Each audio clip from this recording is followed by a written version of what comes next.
Yeah, I'm so sorry. Thank you. So, these are Sure. Cool. and so yeah, they've done a couple. Yeah. Oh yeah. Oh, come on. So no, they're. Do you remember me, Dad? Yes. Oh, yeah. It's good to see you.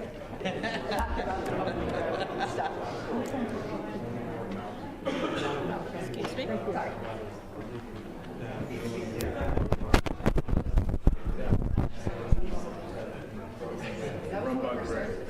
Is it a good one? That was my Check it out. Oh, that's my little It really is. Goes with you everywhere. They went pretty good. I'm getting one right now, too. I can blow it up better on the computer. Yeah. That's right. That's right. That's really good. Well, cool. So, 2019, I took a Nikon camera. Mic check, testing, 1, 2, 3, check, check, check, mic check, testing, 1, 2. Good. Thank you, sir. Low light situation. Yes. Yeah. How to check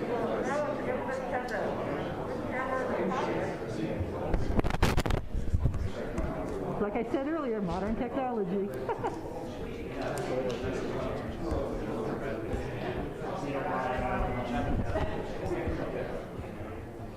Thank you.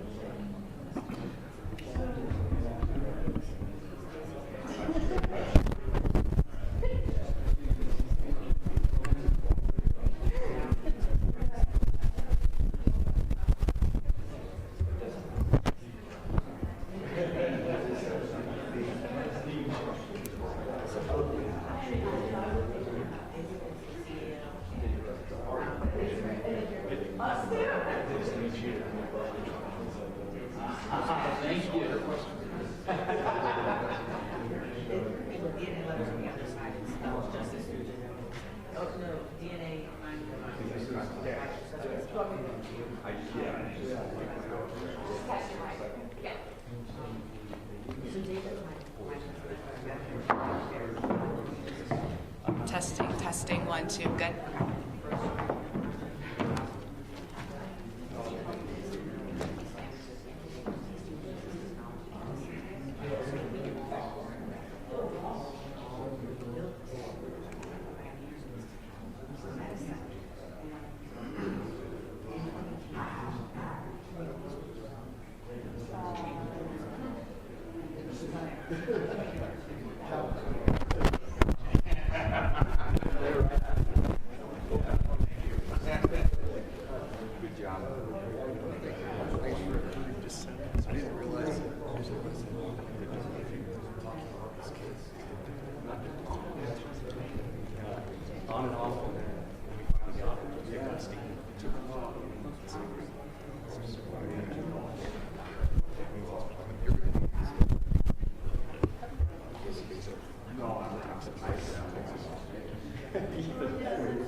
we're just going to give it 1 or 2 more minutes just to make sure people are up and ready to go. So.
So silent in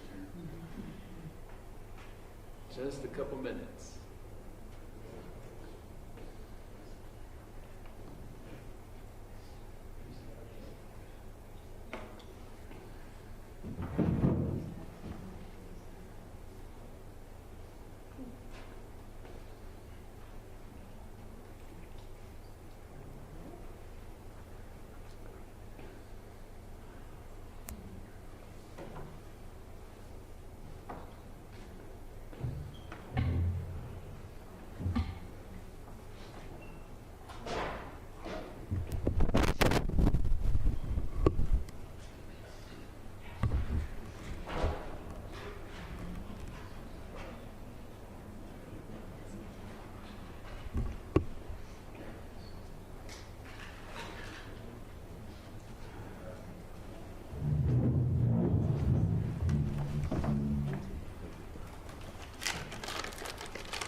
Good morning, ladies and gentlemen. Thank you all for being here.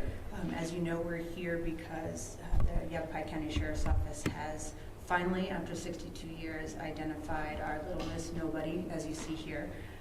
I will be introducing who is going to be speaking with you today, and also after they each speak, they will be available for questions afterwards, just so you know.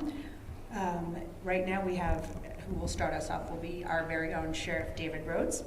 Right next to him is Tom Bolts. He is the criminal investigation lieutenant who is over the cold case investigators. He's been very integral in this cold case, as well as Kathy Clements, who is with the National Center for Missing and Exploited Children. David Middleton is the CEO and founder of Othram. And after that, we have a few others who will be able to who are here to speak to you as well. When Little Miss Nobody was buried, the preacher at the time said, somewhere, someone is watching to learn what happened to a little girl left on the desert. Well, who you see here, as well as many other people over the last 62 years, are the someone who was watching to see what happened and who is that little girl in the desert. And so these are the folks who are going to be able to finally bring that statement to fruition for you. So without further ado, Sheriff Rhodes.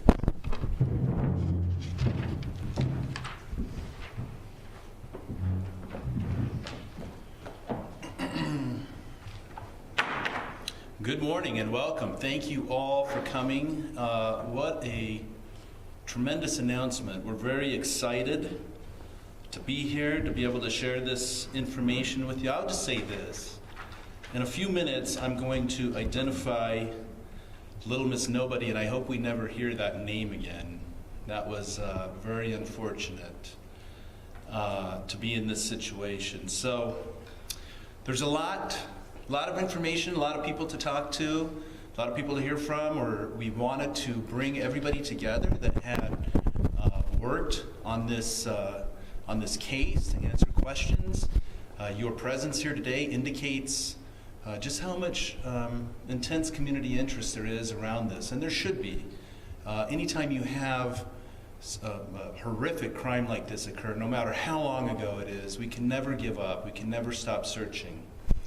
Before I get to this, though, I want to talk to you a little bit about what cold case investigation is, what crime investigation is, why we do it, who does it, and how do we ever get to a point where 62 years later you can be having a conversation like this.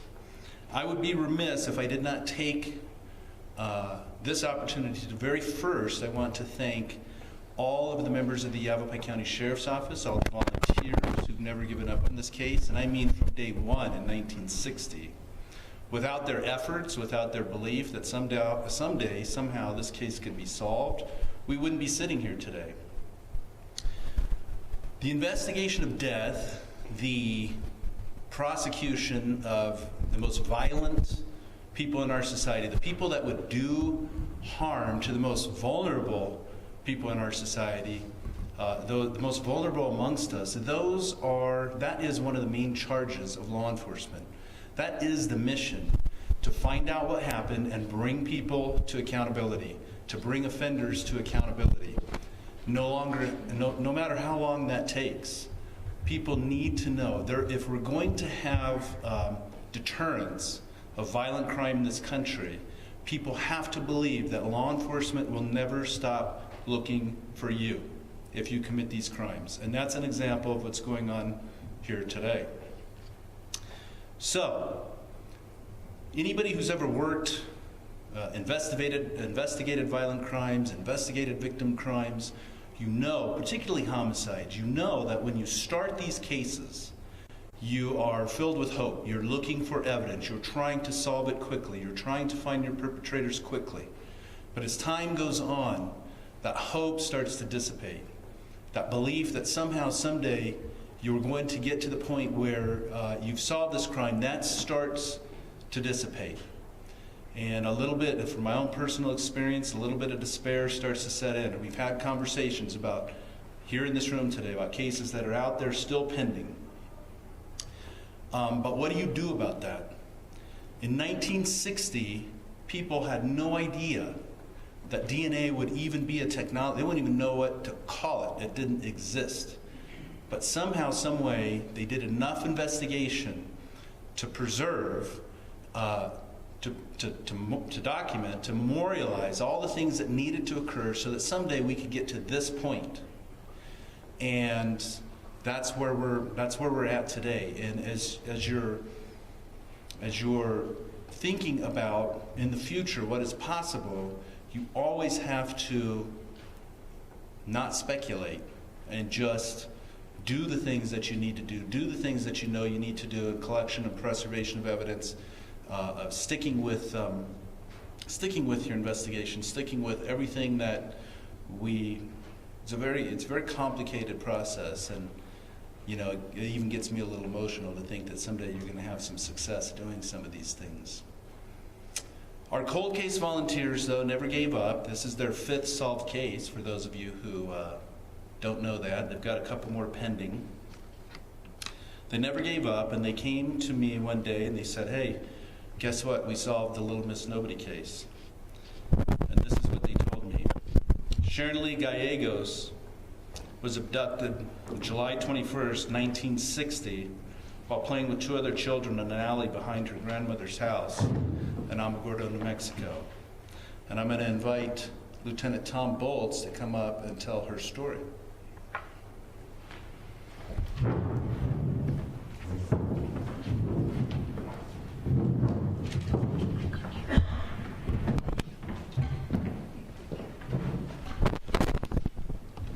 Thank you, Sheriff, and thank you, everybody, for coming.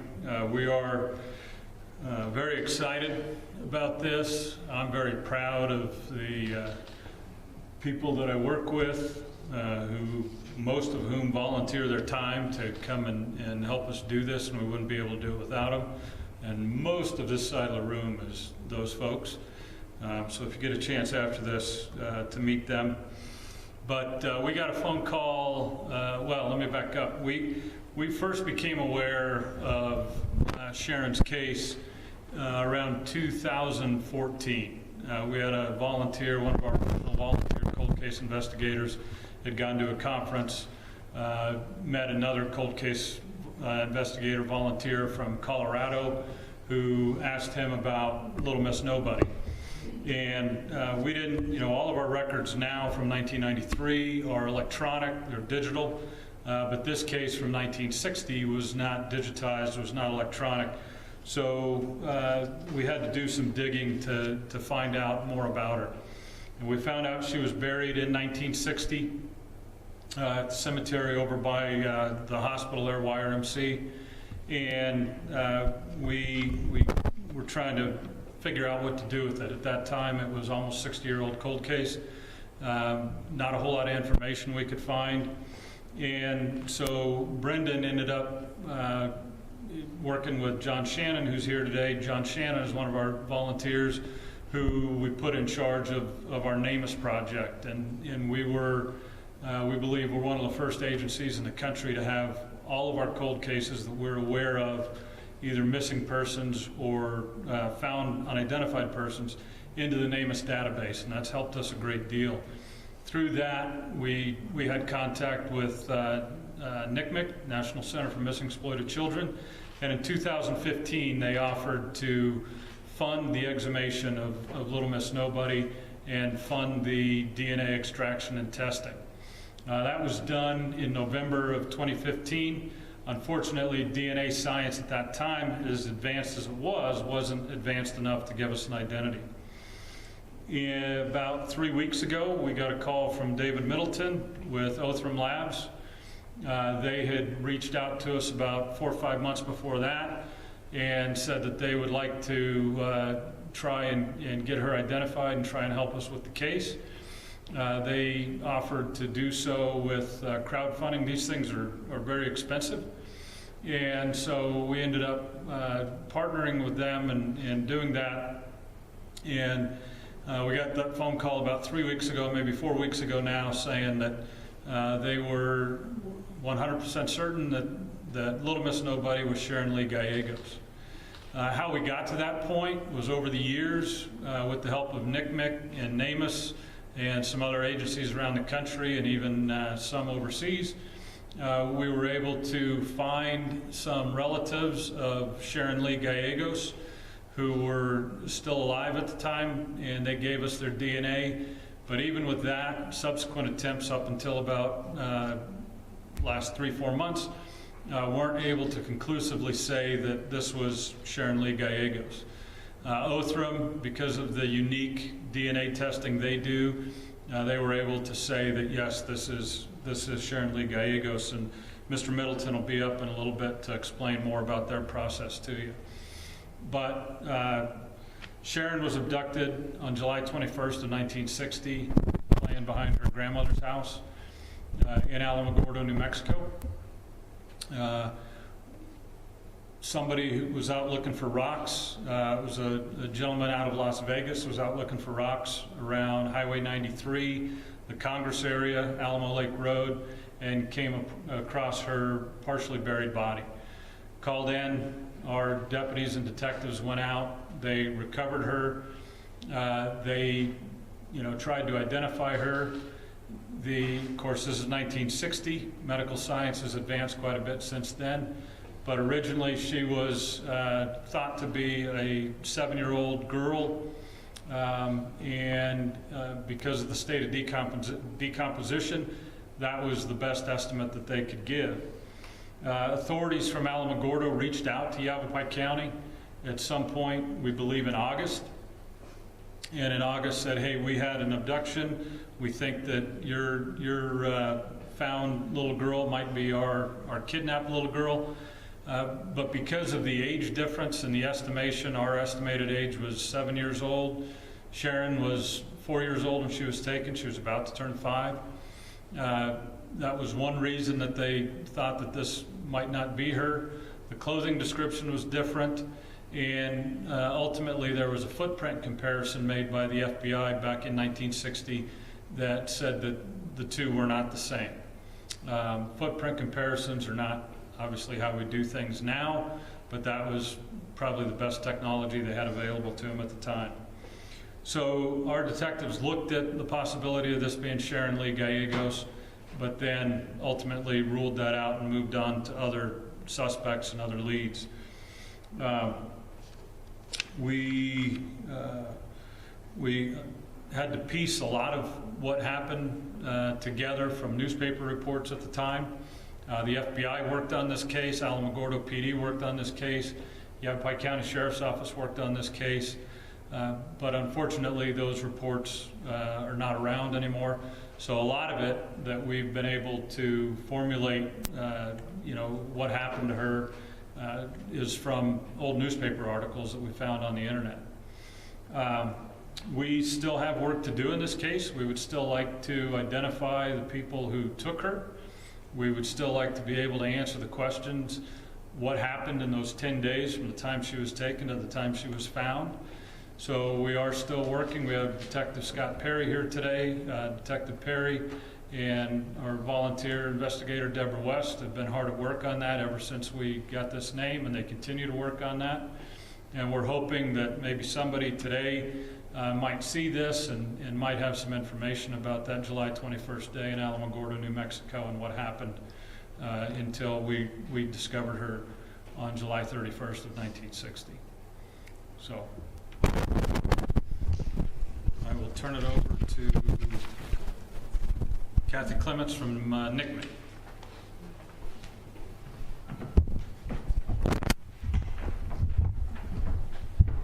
Good morning. Thank you, everybody. We are honored to be here today to give this little girl her name back and to help this family who desperately wanted answers to search for her. The National Center for Missing and Exploited Children started working with the Yavapai Sheriff's Department in 2013 when they reached out looking to identify a set of child remains from 1960. As technology has developed over the years, we've seen hope in solving these decades-old cases. In 2015, we deployed a consultant from Team Adam, which is a retired law enforcement officer, to assist with the exhumation of her remains in order to receive DNA samples to collect DNA samples. Team Adam consultants regularly do these kinds of resource capabilities with law enforcement agencies. In the year 2016, we facilitated the forensic odontology exam to examine the child's teeth and help with a 3D facial reconstruction, which was done by one of our forensic artists, and giving this little girl a face. The image was shared with the public with the hope that someone might remember her or give us answers or give law enforcement answers or questions to follow up on. Later that year, we received a tip from the public that she may in fact be the missing child, Sharon Gallegos. Law enforcement immediately set to work on that lead, and though it took years, they never gave up. Through their tireless efforts and advanced DNA testing done by Orthram Lab, who's here today, we finally found the name of that little girl, unidentified for 62 years. And Sharon's family finally has answers.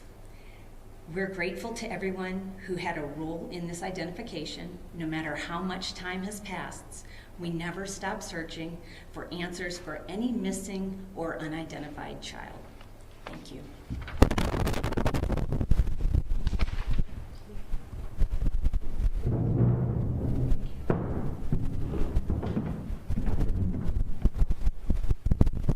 Hi, my name is David Middleton. I'm the CEO of Orthram. And a couple things to mention. The first one, just to kind of contextualize what the sheriff had said about DNA not being a thing back when Sharon was found. The structure of DNA, that double helix that everyone knows and loves, that was discovered in 1953. So it had not even been 10 years since people even knew there was DNA or what that DNA looked like. Watson and Crick had first drawn a picture of what the structure was. It'd be decades before it was ever used in anything even remotely related to forensics. So I think that's just a really interesting way to kind of position this case within history. I have a couple of things that I want to bring up. One, again, amplifying the comments that so many people cared about this case. One of the things that we do at Othram, and I'll tell you about Othram in a minute, is we work a lot of projects for which there's either not suitable funding or perhaps funding has been exhausted, because these investigations take decades and they're expensive. And so we have a resource, DNAsolves.com, and we use that site to advocate for this kind of technology. You can see the great things it can do, and to basically engage the crowd. And I just want to thank everyone, because there was an investment of capital made by the Yavapai Sheriff's Office. We needed additional support, and we were able to crowdfund the remaining funds necessary to work this case in just 24 hours. It's quite amazing. And so I just want to point that out. I feel like that's what the internet was made for originally. It was made to bring people together and to go take on these huge projects that you otherwise could not take on as small groups. And I think this is a wonderful example, and we hope to work lots more cases in the future this way. The other thing I want to point out is that science is always changing, and so you know, if there's DNA, or if there's any evidence at all, from my perspective, the case hasn't gone cold. The case is just waiting for the right technology and the right tools to access it. And you know, we have a team of about 30 people at Othram. We've spent you know, decades, most of us, myself 25 years, doing nothing but playing with DNA. And so learning how to access it, how to read it, how to get information from it, and how to work with DNA that can sometimes come from very challenging sources, such as, you know, a case that is more than 60 years old. And it's all we've ever done. And we started Othram in 2018 with the mission to basically build the best-in-class tools. Instead of using a tool that's used for something else, but we'll try it here as well, we wanted to build something that is specifically for forensic cases. We wanted to leave no case behind. We wanted to make sure we could systematically go and clear all the cases in nameless and all the other places that are cataloging you know, cases that have been unsolved. And we're very grateful and excited partners of the nameless program, and hope to work many more cases with them as well. And so I just want to point out that there is a difference, and you can see that here, between using just any tools that are available versus using something that's purpose-built. We have the only laboratory in the country that does this work in-house. It's all we do. We don't do any research. We don't do any consumer work. We exclusively focus on this one problem of how to extract information that can help law enforcement identify suspects, or in this case, victims from crime scenes. And so I'll leave it at that, but just to say that it does make a difference, the tools that you're using. Not all tools are the same. You have to use best-in-class tools, or you can take an investigation sometimes in a longer path than it should be, and sometimes it won't get solved at all. And I also want to then again amplify that community support drives not just the investigative process, but all the aspects of it. And none of the work that we have done would have been possible without the huge number of folks that have helped. And that includes the local media that played a huge role in getting the case out there, in our involvement, so that we could get the resources we needed to complete it. So I appreciate that.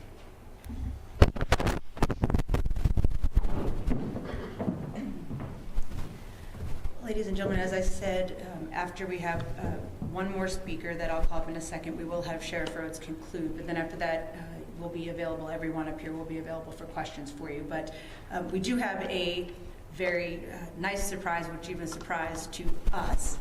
But we happen to have here Sharon's nephew. His name is Ray Chavis. He came all the way here specifically to be here for this announcement. He knows how important it is. He's representing his family, and he has very graciously agreed to make some comments and be here for some questions. So Ray, if you'd like to come up, please.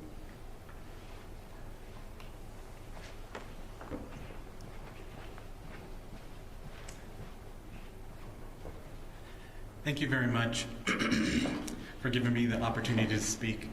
My name is Ray Chavis. representing my aunt's family.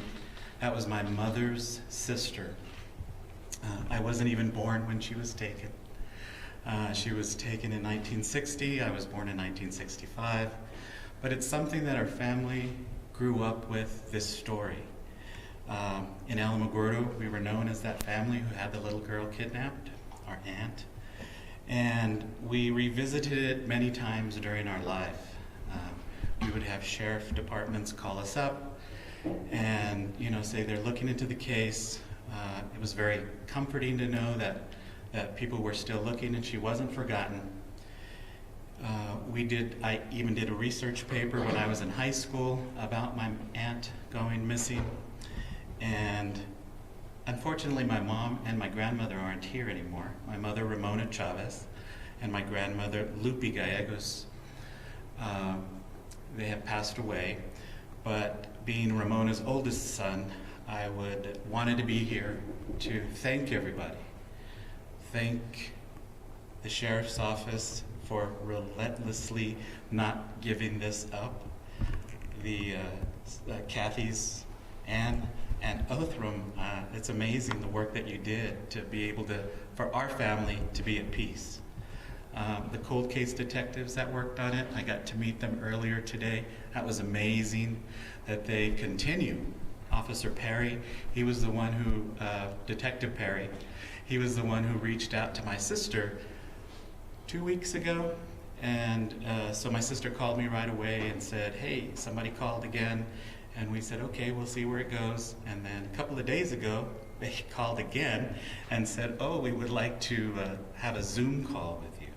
And we were like, wow, maybe this is going someplace else. Then Friday on that Zoom call, they did tell us the results.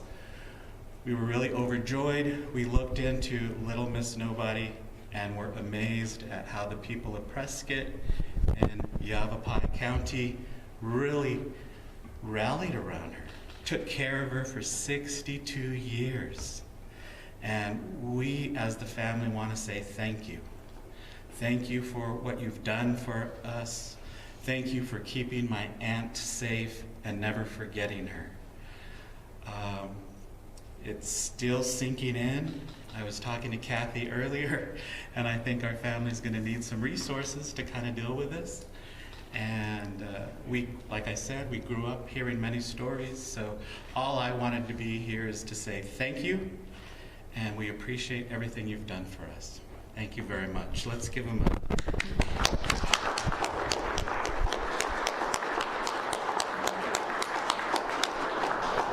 Thank you.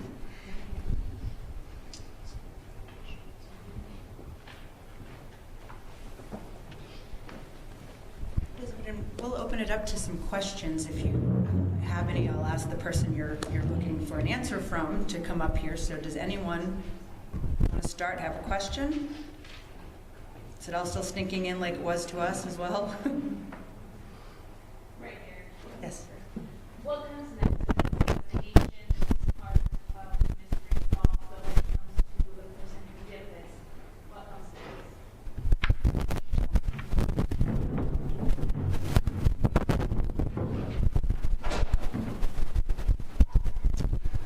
Thank you very much. As I said earlier, there's a lot of work still yet to be done. We very much, this is one step in the process. This is the first step. We very much want to be able to tell the family and everybody else what happened in those intervening 10 days. And so there are some details that, this isn't the appropriate place to share those, nor the appropriate time. But there are some details that we are looking to, find out if we can identify those people who were in the car.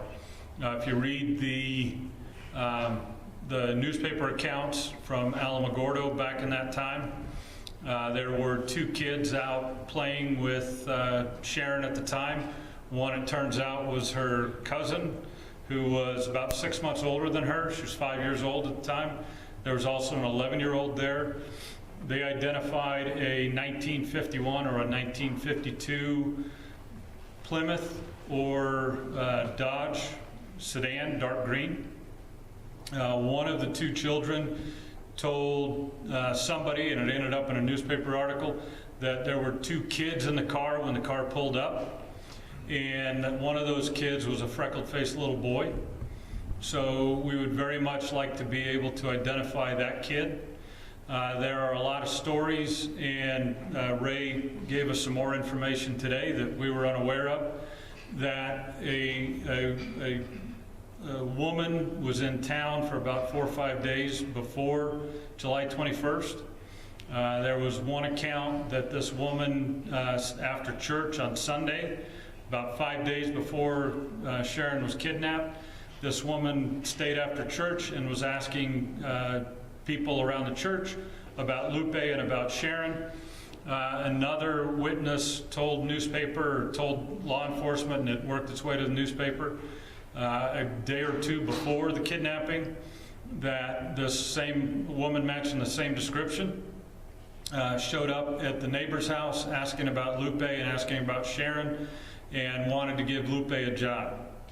And then we get to the afternoon of July 21st, when the car pulls up, those two kids, the two kids that I mentioned earlier, the 5-year-old and the 11-year-old, said that the dark green car pulled up. It was driven by a pale white man.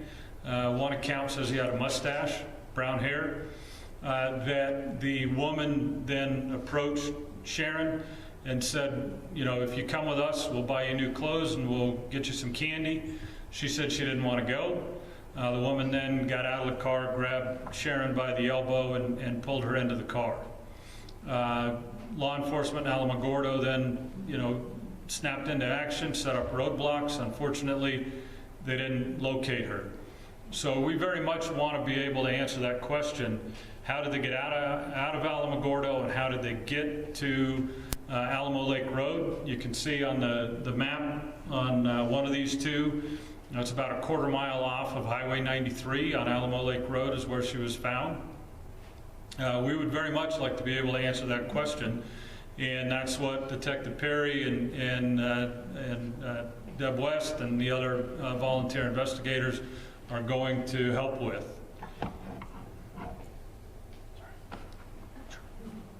Yes, ma'am. Was there any DNA found on her body that was preserved that wasn't her DNA? Unfortunately, like I talked about and like Mr. Middleton talked about, the science has advanced a great deal in the last 62 years. Unfortunately, back in 1960, we didn't really understand how to store evidence. And like we've covered, like the sheriff covered, detectives back then had no idea that DNA was on the horizon at any point.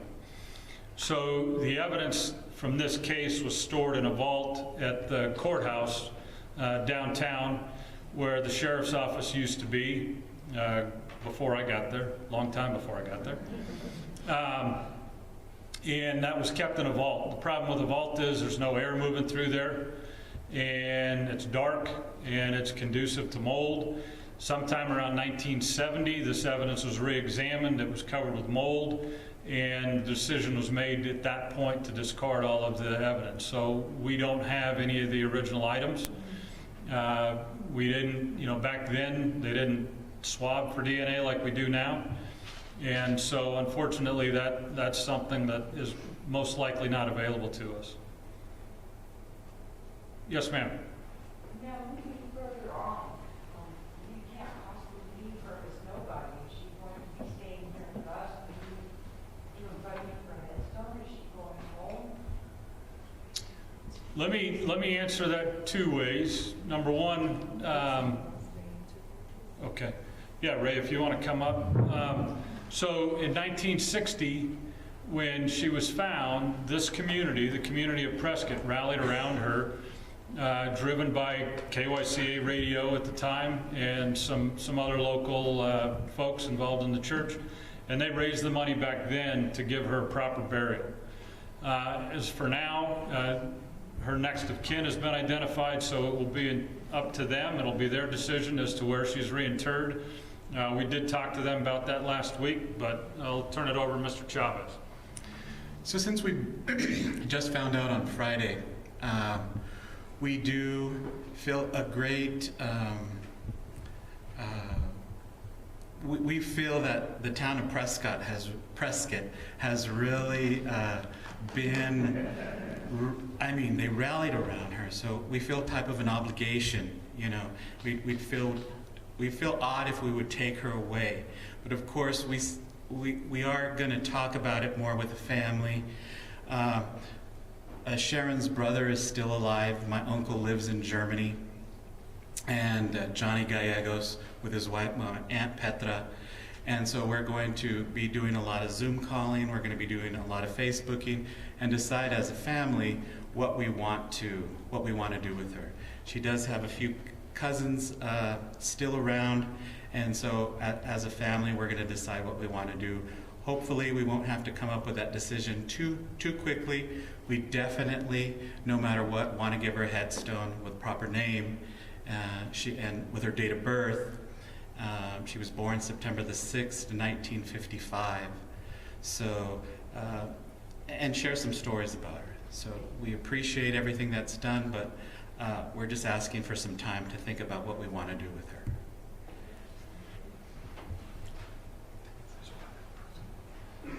Any other questions? Yes. Is this the oldest cold case the Yavapai County Sheriff's Office has solved to date? Yeah, absolutely, yes. It's the oldest one I'm aware of.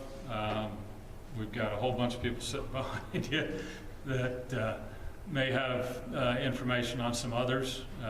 It's a huge task. That's why we have so many people that do that. And thank God for them that they are willing to do that. But absolutely, yes, this is the oldest one that we have solved.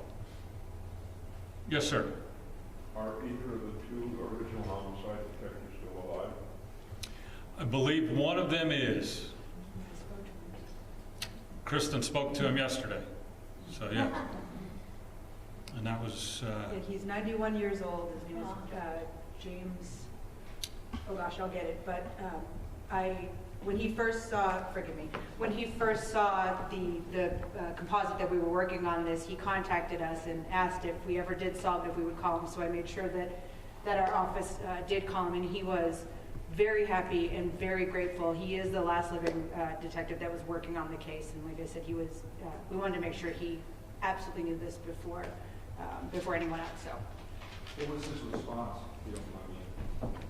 Well, his first questions were, was it what I thought it was? And yes, sorry. I apologize. Yes, his first questions were, was it this? Because that's what I thought. But once we explained to him who it was, he remembered Sharon. He remembered part of the investigation back then, and I could hear in his voice that he was actually getting quite choked up. Yes, ma'am. Yeah. I know that YCSO has some other unsolved cold cases, and obviously this one went so well with the crowdfunding and just a quick identification. Are you going to be pursuing this DNA testing technology much more now, especially for these unsolved cases that the department still has, knowing that it does work and it works quickly? Great question. Actually, when Othram reached out to us, and one of the issues we have with DNA testing happens in a lab, and it's a very sterile thing. And so we did have a case several years ago that we sent off to a specialized lab in Colorado, and they were able to find some DNA that hadn't been located before. We're hopeful that will bring us a result. But in the conversations I had with David and with Michael about this case, and hearing the questions they asked, I told them that we had been planning a meeting for about the last 2 months. We have that meeting coming up tomorrow. There won't be any cameras or reporters invited to that for reasons that I'm sure you all understand. But David did offer to attend that meeting. Tomorrow we're going over 4 other cold cases, and the purpose of that meeting is specifically to identify the cases and the evidence that have the greatest likelihood to result in DNA that will help us solve those cases. and they've volunteered, like I said, to come and attend that with us tomorrow. They know, obviously, you know, we love solving crimes, but they understand the science. And so, yes, we'll do that meeting tomorrow. We'll go over those 4 cases. We will do another meeting like that in another probably 6 weeks. I don't know if Othram will be able to attend that one, but hopefully we'll pick up enough information tomorrow to help guide that. But we, you know, when we started this cold case unit, it was back in 2010, I was the sergeant in the unit, Sheriff Rhodes was a lieutenant in the unit, and we recognized that we cannot solve these cases. There are just too many of them to devote current detectives who were working on current cases, and so luckily we were able to get, you know, these folks over here to come in and help us. And so the goal has always been to solve all of those, and hopefully we can, you know, we can do that sometime in the next 7 years before I retire. Thanks. Yes, ma'am.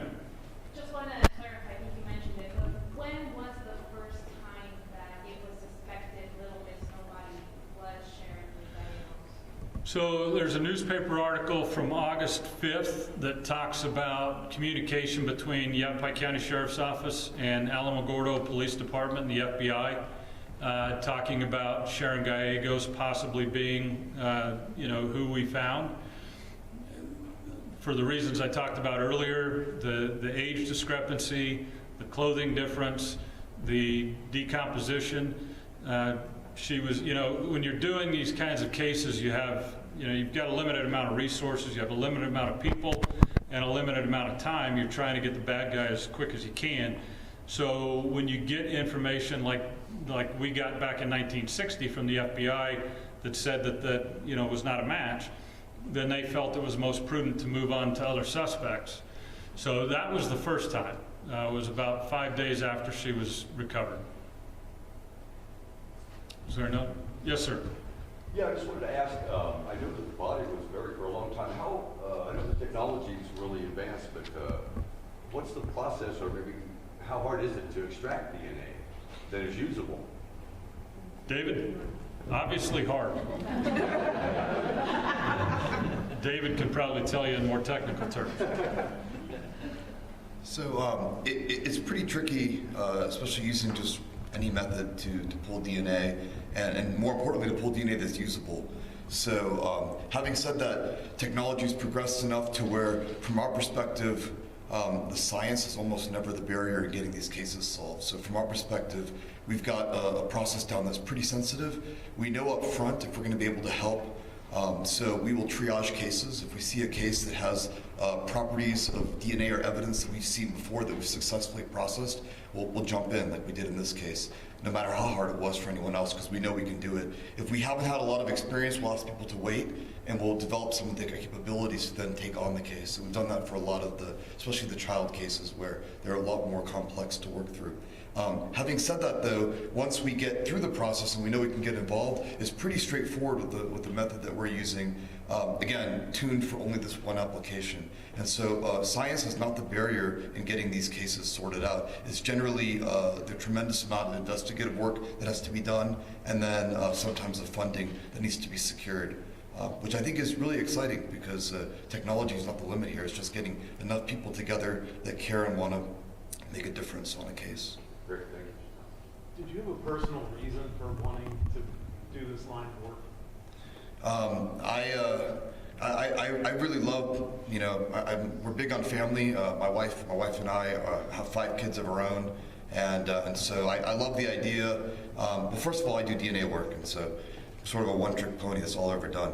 But I particularly love the idea of helping families. And one of the biggest pains that can be caused to a family that's really hard to, except for the last couple of years, make a difference on, is helping a family that has had a victim of crime or a lost loved one that's never been found. And so, so the inspiration to do this work is to basically help get answers for families. And you know, I mentioned at every conference we do, no matter how old the case, there's always someone waiting. And what could be a more beautiful example? There's always family that's waiting for answers. The DNA doesn't last forever, it continues to degrade, it gets eaten up. I don't know if you guys know, but when you test DNA, you're consuming it and you're destroying it. So if you keep testing it just using any old method, it'll eventually, run out, and then the case truly goes cold. So I think I'm very attracted, as is my wife and the rest of our team, to helping get answers for families, and knowing that it's literally just a limitation of time and money. It just seems like a terrible shame not to be in this line of work. There's no technological barrier. The science works. If you visit our site, you'll see this is. Believe it or not exceptional. This happens every single time we get involved. We're able to help get answers for cases that are generally often half a century old. So I think that's it's exciting. It gives me optimism for the future, and it's why we do what we do. My question is for Ray. Hi, Ray. I can have you go up to the podium really quick. Thank you.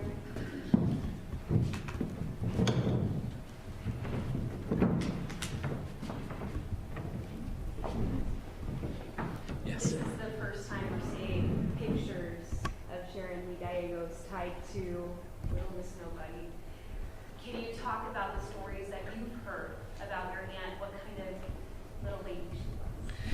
Yes, I can tell you about that. Growing up, we didn't talk about it too much as a family. I was probably 12 years old when I finally got the courage to ask my mother about it because I had heard. And then I said, how was she? Who was she?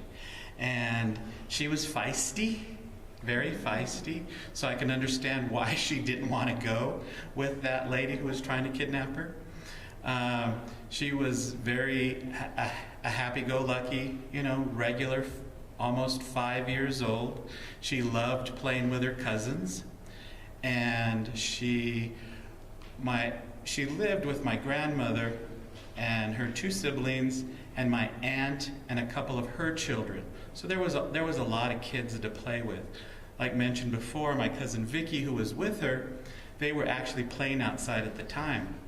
And she'd love to do errands of go around the block, go to the little grocery store, bring stuff back.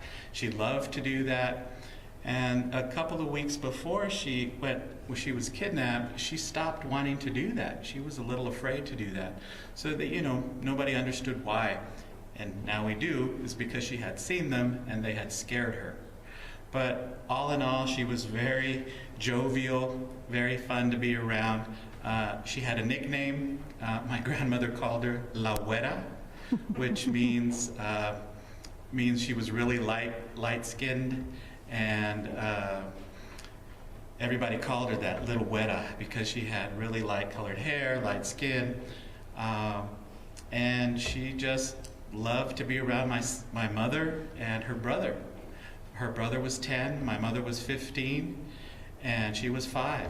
And my mother was like a little mother to her.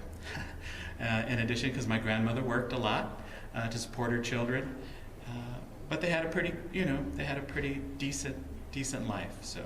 What would be your message to those who abducted and killed her? My message to them would be why? Why? Why choose her? They were there for a week or 2 before, asking questions specifically. Why take her and then 10 days later she was found deceased? I mean, that for us doesn't make any sense. It doesn't make any sense. It would just be terrible to lose a child. My grandmother went through a lot throughout her life. My mother always wondered about her sister. I always hoped I would find her by doing DNA testing, find that she was still alive. But at least we know now. And just, the innocence of a child to take that. Why? Why? So. How did this shape your upbringing, your childhood, and when it comes to protecting other children, or even you, the conversations your mother had with you about being out and about, for example? Well, it did shape our lives. My mother was very, very protective of us. There was 4 of us. I'm the oldest child, my mom, and then I have a brother, Matthew Chavis. I have another brother who passed away recently, Philip Chavis, and then my sister, Monsi Hodria, and she has children of her own. So we're very protective of kids. My godson, Lorenzo Morales, I would not let him go to the bathroom by himself. Even when he was 12 years old, he would get mad at his Nino. Why are you going with me? I will wait outside and wait for you to go to the restroom. We were very, very protective. We always were on the lookout. You know, my father was very, make sure you're always aware of your surroundings. So it did affect us. It did affect us. And like I said, it kept revisiting us throughout our life.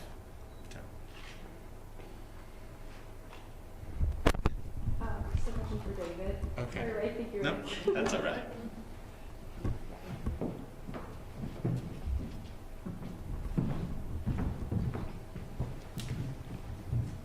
So I know this because I've worked with you guys for a while now, but one thing that I've always found fascinating is the technology that you guys have and have created and the difference in the number of markers you guys can detect on DNA versus what the CODIS database can detect. I think it'd be really interesting for everybody to learn that as to why you're able to make these identifications in a different way. Yeah, I mean, there's a lot of pieces to it, and I think we'll probably end up talking more after the press conference, but we're looking at information, so much more information than was previously looked at before. And so I could spend the rest of the day, and then you guys would fall asleep and not get watch. There's not even the only thing that makes it similar, to other kinds of testing is the fact that there's the word DNA in it. It's so wildly different. And I actually brought my team over to chat with everyone because it's so different, it just warrants its own conversation. But I don't want to take away from the story. So we'll be hanging around after the press conference to chat more about it. It's just wildly exciting stuff. Did you have a question? Yeah, I was just curious. Initially, they thought the body and whom now they decided was the little brother kidnapped were the same, but then body size and maybe age discrepancy. When did they kind of get rid of that? Clothing was easy to, you could just get clothing, but these other discrepancies, how they kind of unite them and decide that. Well, there's something that I'm just going to point out. Before DNA became widely used, the only tool you had really available to you is what they call anthropological analysis. And so that's where you have specialists look at skeletal remains and look at bones. Based on the shape of the bones, you need certain bones to be able to make ascertainments of whether someone is biologically male or female, how tall they might have been. You can even try to guess ancestral origins. But I guess what I'll say is this, is that the analysis was all that was available at the time that these tools were utilized, and it relies on it kind of segues to the earlier question. Anthropological analysis relies on a small number of data points from which you can make a guess about height, age, everything else. The magic of genetic testing is that we're collecting, hundreds of thousands of data points, and so there's just so much more information. And so the information that you can get with the newer tools that weren't available in the 60s and the 70s and in the 80s and even in the 90s are tools that provide just a lot more precision. So it's not that they necessarily got the wrong age, it's that the spread is so large and then it looks confusing. You might say this kid could have been between 3 to 9 years old, 3 to 7. But the truth is, there's just, so it's kind of like a camera. You're looking, through a long-range camera. It's like a blurry picture. But as technology improves, you get a clearer and clearer idea. So I don't think anything was necessarily wrong. It's just, it was either inconclusive or just not specific enough to lead investigators to say, without a doubt, this is the actual person. If that makes sense. I thought it was, the body they found here happened to be, it was too small to be, they figured it wasn't the little girl that had been kidnapped. I think that's a question maybe you guys can answer. I'm all confused. I'm just the DNA guy.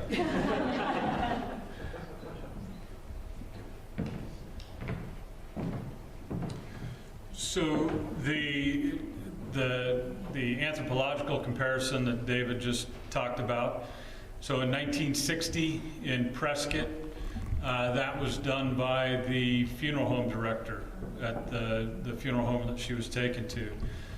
So now, even though now it's still an inexact science, and he talked about measuring certain data points on the skeleton, but back then They didn't, the tools weren't what they are now, and even the medical expertise wasn't what it is now. We use a forensic anthropologist out of Maricopa County, that's all she does. And so, but a lot of that is because the science has advanced enough. So back then in 1960, it was, you didn't have these kinds of cases in 1960.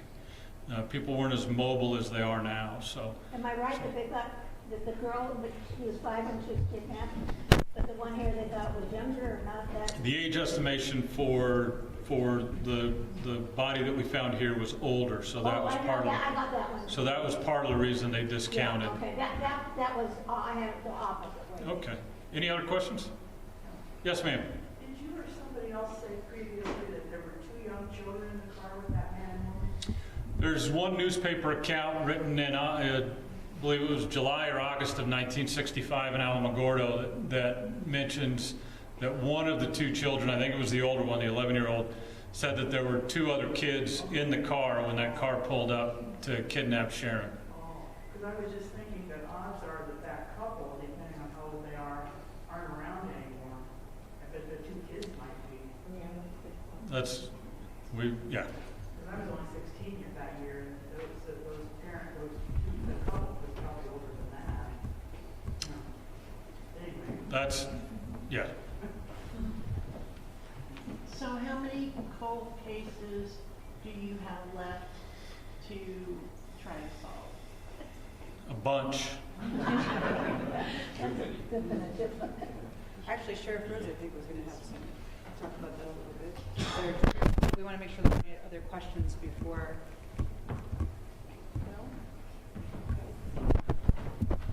Quick segue.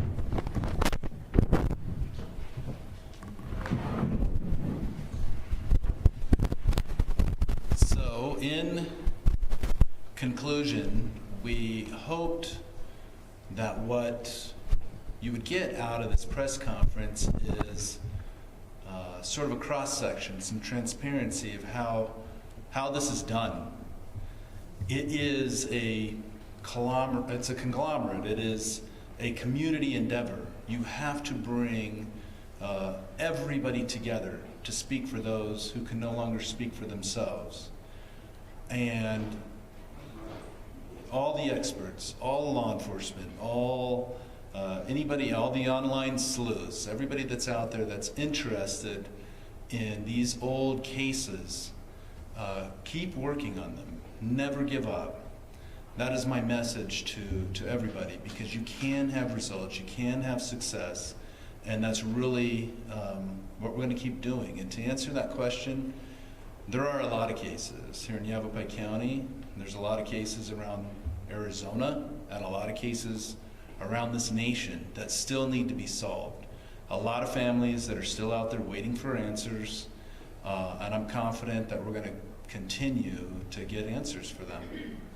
So thank you very much. Thank you all for attending. It's great to see such a turnout. And once again, everybody with the Yavapai County Sheriff's Office over here, fantastic job. Thank you guys very much.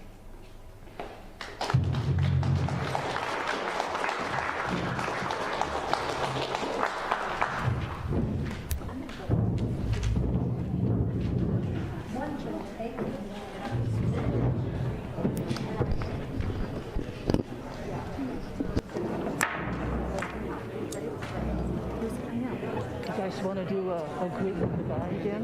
What? You want to do a group with the nephew again? We can. If you want. I mean, we have some good stuff in the present.